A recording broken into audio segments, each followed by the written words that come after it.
హైదరాబాద్లో చెరువులు, నాలాలు, ప్రభుత్వ భూముల పరిరక్షణ పేరుతో ఏర్పాటైన హైడ్రా కొద్ది కాలంలోనే సంచలన కూల్చివేతలతో దేశవ్యాప్తంగా చర్చనీయాంశమైంది.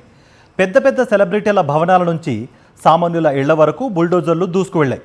అయితే చట్ట ప్రక్రియ పాటించకుండా కూల్చివేతలు చేశారన్న ఆరోపణలు, కోర్టు ధిక్కరణ కేసులు, హైకోర్టు తీవ్ర వ్యాఖ్యలు హైడ్రాపై వరుసగా వచ్చాయి.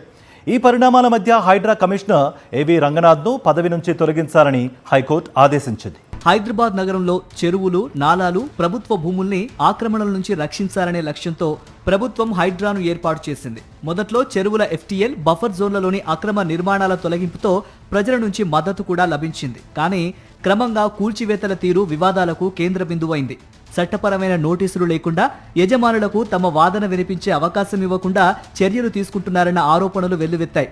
హైడ్రా చేపట్టిన తొలి సంచలన చర్యల్లో అక్కినేని నాగార్జునకు చెందిన ఎన్ కన్వెన్షన్ కూల్చివేత ప్రధానంగా నిలిచింది. మాదాపూర్ తమ్మిడికుంట చెరువు ఎఫ్టీఎల్, బఫర్ జోన్ను ఆక్రమించి నిర్మించారన్న ఆరోపణలతో హైడ్రా బుల్డోజర్లు దూసుకెళ్లాయి. అయితే ముందస్తు నోటీసు ఇవ్వకుండా కూల్చివేయటం చట్టవిరుద్ధమని నాగార్జున తరపు న్యాయవాదులు కోర్టులో వాదించారు. కోర్టును ఆశ్రయించే అవకాశం కూడా ఇవ్వలేదని అభ్యంతరం వ్యక్తమైంది. ప్రభుత్వం మాత్రం చెరువు రక్షణ కోసమే చర్య తీసుకున్నామని సమర్థించుకుంది. చందానగర్ సమీపంలోని ఎర్ల చెరువు వద్ద 3 భవనాలను హైడ్రా కూల్చివేసింది. ఉస్మాన్ సాగర్ బఫర్ జోన్లోనూ అక్రమ నిర్మాణాలపై చర్యలు చేపట్టింది. అక్రమ నిర్మాణాలను తొలగించడమే లక్ష్యమని అధికారులు చెప్పినా కొందరు యజమానులు తమ వద్ద సరైన అనుమతులు ఉన్నాయని, తమ వాదన వినకుండా బుల్డోజర్లు నడిపించారని ఆరోపించారు. గాజుల రామారం ప్రాంతంలో పేదలు, మధ్యతరగతి ప్రజలకు చెందిన ఇళ్ల కూల్చివేత మరో పెద్ద వివాదంగా మారింది. నోటీసులు ఇవ్వకుండా జీవితకాల పొదుపులతో నిర్మించుకున్న ఇళ్లను కూల్చివేశారని బాధితులు ఆరోపించారు. మానవ హక్కుల సంఘాలు కూడా ఈ చర్యలను తీవ్రంగా ఖండించాయి. ఇళ్లను కోల్పోయిన కుటుంబాల ఆవేదన సామాజిక మాధ్యమాల్లో పెద్ద చర్చకు దారితీసింది. సంగారెడ్డి జిల్లా ముత్తంగిలో ఏ ప్రవీణ్ కు చెందిన రేకుల షెడ్ కూల్చివేత కేసు హైడ్రాపై తీవ్ర విమర్శలకు కారణమైంది. బాధితుడు సరైన భూపత్రాలు చూపించినా వాటిని పట్టించుకోకుండా కూల్చివేశారని కోర్టులో వాదించారు. హైడ్రా మాత్రం నిర్మాణ అనుమతులు రద్దయ్యాయని, ఫిర్యాదు మేరకే చర్యలు తీసుకున్నామని తెలిపింది. కానీ 2023లో ఇచ్చిన అనుమతులను 2025లో ఎలా రద్దు చేస్తారని హైకోర్టు ప్రశ్నించింది. భూ యాజమాన్యాన్ని నిర్ణయించే అధికారం హైడ్రాకు లేదని స్పష్టం చేసింది.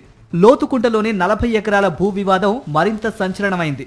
కోర్టు స్టే అమలులో ఉండగానే హైడ్రా అధికారులు భూమిలోకి ప్రవేశించారంటూ పిటిషనర్లు ఫోటోలు సమర్పించారు. కోర్టు దీనిపై తీవ్ర ఆగ్రహం వ్యక్తం చేసింది. హైడ్రా నుంచి భూమిని రక్షించేందుకు సైన్యం సహాయం తీసుకోవాలని కూడా వ్యాఖ్యానించడం దేశవ్యాప్తంగా చర్చనీయాంశమైంది. హైడ్రాపై వచ్చిన అత్యంత తీవ్రమైన ఆరోపణ డ్యూ ప్రాసెస్ పాటించడం లేదన్నదే. ముందస్తు నోటీసులు లేకుండా సెలవు రోజుల్లో లేదా తెల్లవారుజామునే కూల్చివేతలు చేపడుతున్నారని హైకోర్టు తీవ్రంగా తప్పుబట్టింది. ఇలాంటి చర్యలను దోపిడీ దొంగల మాదిరి వ్యవహారంలా పోల్చుతూ న్యాయస్థానం ఘాటు వ్యాఖ్యలు చేసింది.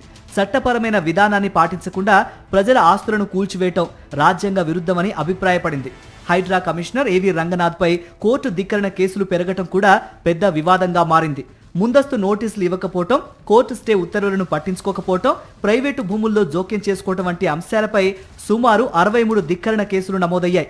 కోర్టు ఉత్తర్వులను పదే పదే ఉల్లంఘించారని హైకోర్టు తీవ్ర వ్యాఖ్యలు చేసింది. ముందు నుంచి ప్రభుత్వం హైడ్రాను వెనకేసుకొచ్చింది. చెరువులు, నాలాలు కాపాడాలంటే కఠిన చర్యలు తప్పవని ప్రభుత్వం వాదించింది. మరోవైపు చట్ట ప్రక్రియను పక్కనబెట్టి బుల్డోజర్ పాలన నడిపారన్న విమర్శలు వినిపించాయి. చెరువుల పరిరక్షణ ఎంత ముఖ్యమో రాజ్యాంగబద్ధమైన హక్కులు, న్యాయ ప్రక్రియ కూడా అంతే ముఖ్యమన్న సందేశాన్ని కోర్టు పలుమార్లు గుర్తు చేసింది. హైడ్రా ఏర్పాటు ఉద్దేశం అక్రమ నిర్మాణాలను అడ్డుకోవడమే అయినా అమలు విధానమే వివాదాలకు దారితీసింది. చెరువులు కాపాడాలన్న ప్రభుత్వ లక్ష్యం ఒకవైపు, చట్టబద్ధమైన విధానాలు, పౌరుల హక్కులు మరోవైపు. ఈ రెండింటి మధ్య సమతుల్యత ఎలా సాధిస్తారన్నదే ఇప్పుడు అసలు ప్రశ్న. హైడ్రా భవిష్యత్తు కూడా అదే సమాధానంపై ఆధారపడి ఉంది. మరిన్ని అప్డేట్స్ కోసం ఛానల్ను సబ్స్క్రైబ్ చేయండి. నోటిఫికేషన్స్ కోసం బెల్ ఐకాన్ పై క్లిక్ చేయండి.